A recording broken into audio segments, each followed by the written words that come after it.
వెళ్ళారా? వెళ్ళాడంట ఒక ఆయన. అమ్మ నువ్వు వెళ్ళావా రత్నమ్మ? వెళ్ళావా? చిన్నప్పుడు. పెద్ద ఆయన వెళ్ళలేదా? ఈ మధ్యలో ఎప్పుడు వెళ్ళలేదా? బాధ వచ్చినప్పుడు పరిగెత్తుతారు ఒకళ్ళు కొంతమంది. ఆ గుడి దగ్గరికి కాసేపు ఆ చెట్టు కింద కూర్చొని వస్తే ఏమవుతుందంట? మనశ్శాంతి వస్తుందంట. స్తోత్రం కలిగాక.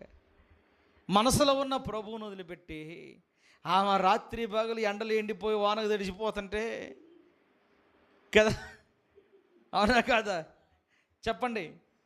ఎండకి ఎండిపోయి వాన తడిసిపోయి మనసుకి మంచు పట్టేసి జలుబు చేసి జ్వరం వచ్చామంటే అక్కడికి వెళ్ళి జలుబు చేసి జ్వరం ఉన్న దగ్గరికి వెళ్ళి, అమ్మా మా ఆయనిట్ట, మా అత్తిట్ట, మా మామిట్ట, మా మరిదిట్ట, మా అమ్మట్ట, మా నాన్నట్ట అని చెబుతున్నారంట. ఆమందంట, రే నాకు ఇంజక్షన్ చెప్పిరు ఒకటి అందంట.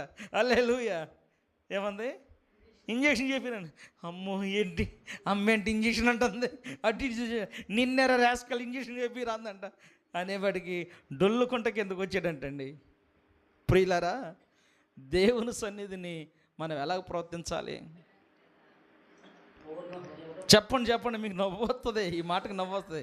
నవ్వు కాదు, నేను చెప్పేది ఏంటంటే మన ఆత్మస్థితిలో మనం స్టాండర్డ్గా ఉండాలి. దేవుడు గొప్పోడా, ఇలా దేవత గొప్పదా? దేవుడు గొప్పోడు బాయ్. మా దేవుని శక్తి అంటే రుజువు చేస్తున్నాడు అబ్బాయి. షేయూరు వారి అన్య దేవతలను తెచ్చుకొని నమస్కరించి దోపు వేసాను. మా దేవుడు అబ్బా వెరీ గుడ్ రా అమాజ్యా, నెంబర్ 1 రా, నువ్వు మంచి పని చేసావు అంటున్నాడా? ఏమంటున్నాడు చూడండి, ఆ మాట పట్టుకోండి.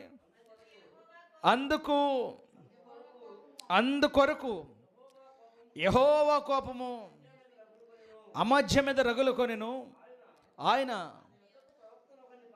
ఆయన యొద్దకు ప్రవక్తను ఒకరిని పంపగా అతడు నీ చేతులుండి తమ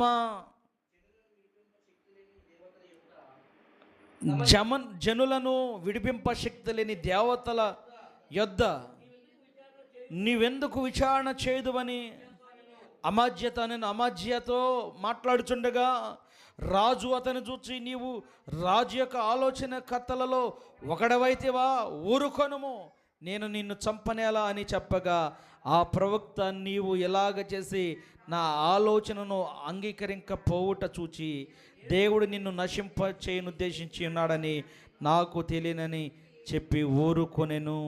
హల్లెలూయా. ప్రవక్త